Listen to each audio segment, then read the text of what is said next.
어서오세요. 괴담 들려주는 낚시꾼 괴담록 괴담집사입니다. 여럿이 함께 생활하는 생활공간에서 함께 생활하는 모두가 기묘한 일을 경험했다면 그것도 착각이고 환청이라고 할 수 있을까요? 이해할 수 없는 소름 돋고 오싹한 일들을 특정 한 명이 아닌 모두가 경험했다면. 이번 이야기는 예인지기님께서 보내주신 사연입니다. 예인지기님 사연 제보 감사합니다. 그럼 예인지기님의 기묘한 경험담 괴담집사의 시점으로 떨어보겠습니다.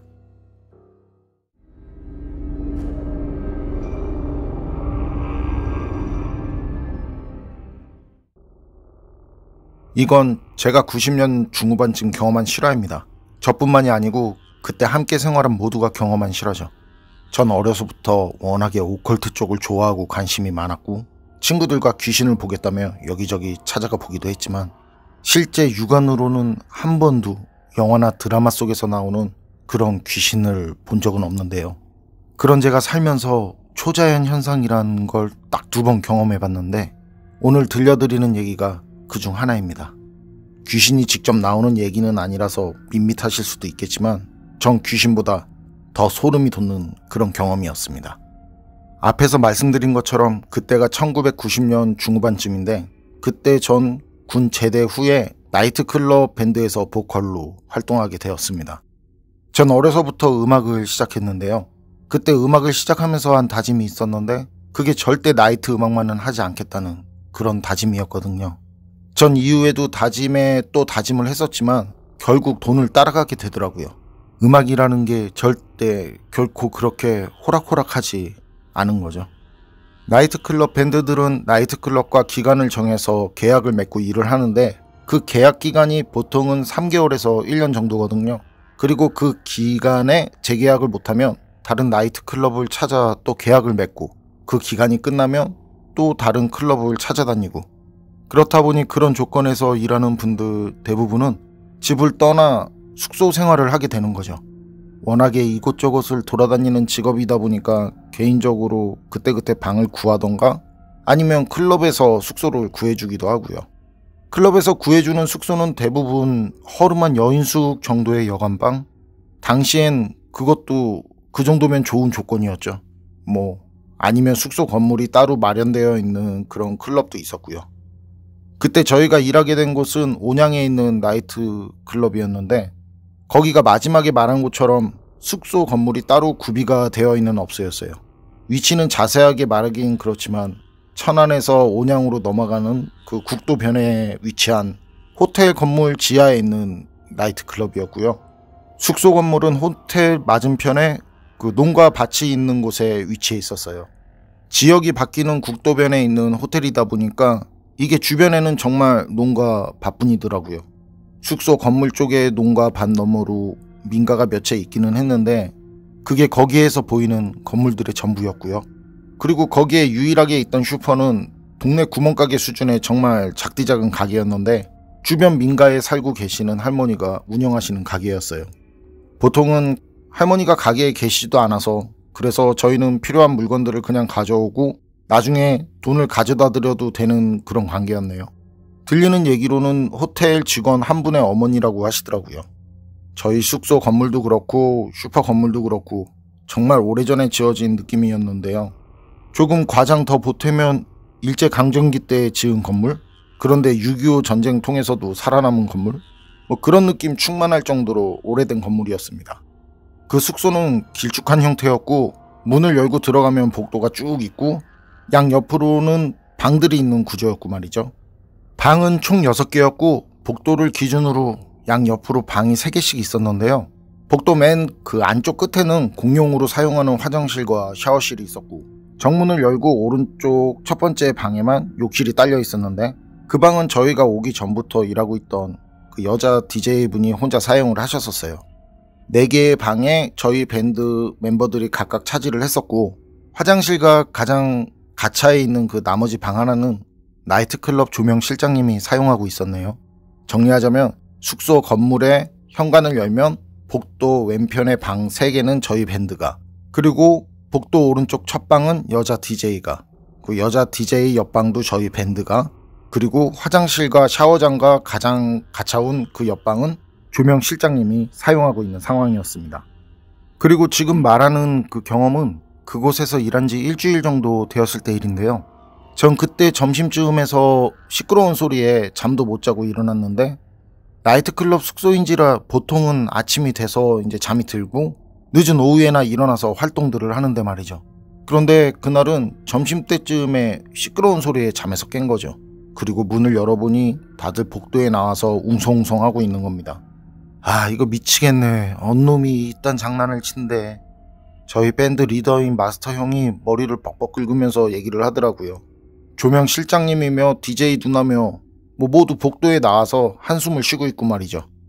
그 이유가 저희는 방에 들어갈 때 그 복도에 신발을 벗어놓고 들어가는 형태였는데, 그 신발들 오른쪽이 전부 없어진 상황이었거든요. 물론 제 것도 없어졌고요. 갖다 팔거나 신을 목적이었다면 양쪽 모두를 갖고 갔어야 하잖아요. 그랬어야 할 텐데, 희한하게도 거기 있는 신발들 중에서 오른쪽 신발 한쪽만 가져갔더라는 거죠. 거기 있는 신발들 모두 오른쪽 신발이 없는 상태. 우린 그때 분명 누군가 이거 장난친 거다, 응? 우리가 모두 방에 들어가 있으면 또 다시 가져다 놓을 거다 하면서 그 어쩔 수 없는 상황 인정하고 애써 그렇게 생각하면서 포기하고 돌아섰는데요.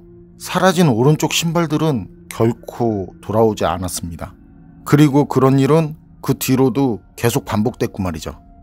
첫 한두 번은 누군가의 장난이나 해코지일 거라고 생각했지만, 이런 일이 계속 반복되니까 이제 다들 슬슬 짜증이 나서 서로 다투는 일까지 생기더라고요. 그리고 그렇게 다투는 일이 날이 갈수록 잦아지고 말이죠. 그때 신발들도 제법 가격이 나가는 것들이었고, 그 일로 날린 신발값도 결코 적지 않은 금액이다 보니까 모두는 신경도 날카로워지고 하루하루 매일 짜증을 내게 되더라고요. 그리고 그 짜증은 나중엔 공포심으로 바뀌더라는 거죠. 그렇게 신발 한 짝이 사라지는 일이 총 5번 정도 일어났는데, 그러다 보니 거기 있는 사람들 모두 모여서 이제 회의 아닌 회의를 했었고요. 그리고 결국엔 신발을 방 안에 들여놓고 나서야 그런 일은 생기지 않더라고요. 그리고 그런 일이 있고 조금 지났을 때 생긴 일인데, 그때 거기 숙소에 있는 사람들 모두 자지러지는 일이 있었습니다. 그날이 일요일이었고 조명 실장님은 이제 토요일 일이 끝나자마자 집에 다녀온다면서 새벽 일찍이 숙소를 나갔었거든요. 그때 조명 실장님 방에만 자물쇠가 달려 있었는데, 조명 실장님은 그날도 자물쇠를 채우고 방을 비웠고 말이죠. 일요일날 갑자기 또 복도가 소란스러워서 잠에서 깼는데, 나가보니까 DJ 누나가 얼굴이 울상이 돼서는 안절부절 못하고 있더라고요. 그래서 우린 이유를 물어보니까 누나가 키우던 강아지가 사라졌다는 거예요. 그때 그 누나는 외롭다면서 말티즈 한 마리를 키우고 있었는데, 누나가 담배를 사려고 잠깐 슈퍼에 다녀온 사이 그 말티즈가 사라져버렸다는 거죠. 그런데 그게 말이 안 되는 게, 숙소 현관을 열면 바로 앞이 슈퍼거든요. 걸음으로 3-4걸음만 걸으면 슈퍼. 정말 말 그대로 엎어지면 코다울 거리였는데, 방에 강아지를 혼자 놔두고 뛰어서 담배만 사들고 다시 돌아왔는데 강아지가 없다? 그때 누나 말로는 정말 5분이 걸린 것도 아니고, 누나 말로는 1분도 안 됐을 거라는데, 그게 무리는 아니거든요. 바로 문 열면 슈퍼니까 말이죠. 그런데 그 사이에 누나 방에서 강아지가 사라지고 없더라는 거죠. 우린 그 웃지 못할 상황이 누군가가 장난친 거 아니겠냐면서 결국 서로 자신은 이제 아니라고 자신 방을 다 열어서 확인시켜주고, 우리 밴드 장난은 아니라는 거 확인한 뒤에는 모두 강아지 찾으려고 강아지 이름을 소리치면서 이제 불렀는데요. 그 어디에도 녀석의 소리나 흔적을 찾을 수는 없었어요. 우린 결국 포기하고 우는 누나를 달래면서 다들 의아해하고 있는데, 그때 갑자기 녀석이 짖는 소리가 들려오는 거예요. 뽐이다 이러면서 다들 소리치면서 어디서 짖어대는지 귀를 기울이는데, 그게 웃기게도 녀석이 짖는 소리가 들리는 곳은 바로 잠겨있는 조명 실장님 방이었습니다. 이가 장난치는 거야 막 하면서, 그때 마스터 형이 숙소에 쩌렁쩌렁 울릴 정도로 이제 막 욕까지 하면서 소리까지 질렀거든요. 하지만 그 목소리에는 분노가 아닌 공포가 서려있는 듯 했어요. 조명 실장님 방은 열쇠로 1번 잠그고 거기에다가 자물쇠까지 채워서 2번, 그렇게 2번 잠그는 상태인데 그곳에 뽀미가 있으니 이게 절대 말이 안 되는 상황이었죠. 일어날 수도 없고 일어나면 안 되는 그런 상황 말이죠. 그래서 다들 어리둥절해하고 있는데 그때 마스터 형이 빨리 문 열어보라고 소리치더라고요. 결국 우린 슈퍼에서 망치를 빌려와서 자물쇠도 부수고 문 손잡이도 부숴서 뽀미를 꺼냈고요. 뽀미는 다행히 다친 것도 없이 멀쩡한 상태였고 말이죠. 아 뭐야 누가 이러는 거야. 아 왜 이러는 거야 대체. 막 이런 식으로 다들 웅성웅성했는데 그게 정말 궁금해서라기보다는 이미 다들 마음속에 수긍을 하고 있는 것 같았습니다. 그 숙소에 무엇이 있다는 것을 다들 아는 듯 말이죠. 하지만 인정하기는 싫은, 아니 인정할 수 없는 그런 존재가 있다는 걸, 그런 존재를 또 그렇다고 받아들일 수는 없는 그런 표정들. 그땐 저 역시도 마찬가지였으니까요. 1분도 안 되는 짧은 시간에 강아지 한 마리를 잠겨있는 다른 방에 가져다 놓았다? 더 웃긴 건 우리가 뽀미를 찾으려고 10분이 넘는 시간 동안 거기 사람 모두가 이름을 부르고 이 방 저 방 뒤지고 다니는데 뽀미가 가만히 있었다? 짖지도 깽깽대지도 않고. 참고로 거기 숙소에 있는 방에는 창문이 하나도 없었습니다. 창문이 있는 방이라고는 욕실이 딸려있는 DJ 누나방, 그것도 욕실에 달려있는 창문이 다였고요. 무슨 용도로 지어진 건물인진 모르겠지만 각 방에는 창문이 없었습니다. 신발이 한쪽만 사라지는 일이 계속되는 가운데 뽀미 사건까지 더해지면서 그때부터 사람들은 이게 사람의 짓이 아니구나 하는 게 느낌에서 확신으로 변하는 것 같더라고요. 그래서인지 다들 신경이 전보다 더 날카로워지는 것 같기도 했고요. 그리고 이후 결국 그 3번째 사건이 DJ 누나에게 일어났습니다. 저녁쯤에서 다들 출근 준비하려고 씻고 치장할 때였는데요.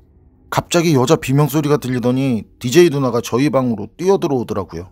무언가에 엄청 크게 놀란 듯 몸을 덜덜덜 떨면서 저희 방구석에 앉아서 울어대는 거예요.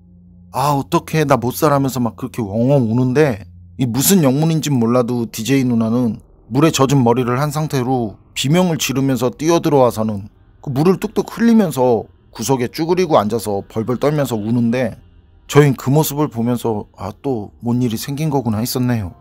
그래서 저랑 방을 같이 쓰는 기타 치는 형이랑 그 DJ 누나 진정시키고 달래면서 무슨 일이냐고 물어봤고요. 누나 말은 욕실에서 쭈그리고 앉아서 머리를 감고 있었는데요. 그런데 자꾸 몸이 뒤로 자빠질 것 같더랍니다. 그래서 피곤하고 어지러워서 그런가 보다 하고 다시 자세를 고쳐 앉고 머리를 감고 있는데 그때 갑자기 누가 확 머리채를 낚아채서 당기더라는 거죠. 그 바람에 누나는 머리를 감다가 뒤로 벌렁 나자빠졌고요. 그 뒤로 누나는 바로 거기서 뛰쳐나와서 저희 방으로 달려온 거고요. 그때 다들 모여서 그 얘기를 듣는데 아 그때 표정들이 참 네가 힘들어서 그래, 뭐 안 좋은 일 몇 번 겪어서 그래서 신경 쓰여서 그런 거야 라고 다들 위로는 하지만 그때 그 일은 모두에게 있어서 뭔가 있다는 의심이 확신으로 바뀌는 사건이었습니다. 그리고 그 후로도 이상한 일들은 끊이지 않았는데요. 저희 마스터 형이 공동 샤워실에서 그 샤워를 하다가 천정에서 떨어진 전등에 맞아서 감전돼서 기절한 사건이 있었고요. 조명실장형 같은 경우에는 화장실에서 큰일을 보는데 자꾸 머리카락이 정전기에 붕 뜨는 그런 느낌이 들더래요. 그래서 머리에 손을 댔는데 차가운 손 같은 게 만져지더라는 거죠. 그때 조명실장형 그대로 비명 지르고 닦지도 않고 뛰쳐나온 사건이 있었고요. 그리고 건반 형이랑 베이스 치는 형이랑 같은 방을 썼는데 건반 치는 형이 자고 있는데 옆에 있는 베이스 형이 자꾸 귀에 바람을 불어넣더래요. 그래서 하지 말라고 몇 번을 그렇게 다그치다 짜증이 크게 달해서 일어났는데 그 방엔 자기 혼자였다는 거죠. 그런 일이 있었고 그런 일들이 일어난다는 걸 업소 측에 몇 번이나 얘기를 했는데도 업소 측에서는 신경도 쓰지 않더라고요. 저희보다 먼저 생활하고 있던 조명실장 형이나 DJ 누나도 기껏해야 저희보다 한 달 정도 일찍 들어와 있던 거라 자기들도 그 숙소에서 무슨 사연이 있다든지 뭐 그런 상황은 잘 모른다 하고 결국 저희는 3개월 만에 다른 클럽으로 옮기게 됐는데요. 나중에 다른 사람들도 만나서 이런저런 얘기를 하다 보니까 거기서 그런 일을 겪은 밴드들이 있더라고요. 그런데 그런 일이 생긴 이유에 대해선 아무도 모른다고 하고요. 그리고 이건 나중에 들은 얘기인데 그 호텔 나이트에서 살인사건이 있었답니다. 저희가 관둔 지 몇 개월 뒤에요. 클럽 스테이지에서 조폭들끼리 시비가 붙었는데 그래서 클럽 스테이지가 다 피천지가 됐었다고 해요. 몇 명 죽어나가고 그 일이 있은 후에 호텔도 망했다고 들었고요. 저와 함께 그 숙소에서 머문 사람들이 경험한 일이며 다른 밴드들이 비슷한 걸 경험한 거며 그리고 거기서 나쁜 일들이 계속 생긴 것들을 보면 아무래도 그 호텔이나 나이트 뭔가 있었던 게 맞긴 맞았나 하는 그런 생각이 듭니다. 예인지기님 사연은 여기까지인데요. 터가 나쁘다는 말 있잖아요. 그런 곳엔 악기든 도깨비든 뭐 자세히는 모르지만 그런 안 좋은 게 있는 나쁜 터, 그런 터가 아니었을까요? 여럿이 함께 이해 불가능한 경험을 하고 그 뒤 다른 사람들도 이상한 경험을 하고 심지어 나중엔 살인사건에 나이트가 완전히 쫄딱 다 망하고 정말 그냥 평범한 자리는 아니었구나 하는 그런 생각이 듭니다. 여러분 생각은 어떠세요? 판단은 여러분께 맡기겠습니다. 괴담록 오늘 이야기는 여기까지입니다. 그럼 전 다음에 또 다른 사연으로 찾아뵙겠습니다. 늘 건강하시고 평온하세요. 함께 해주셔서 고맙습니다.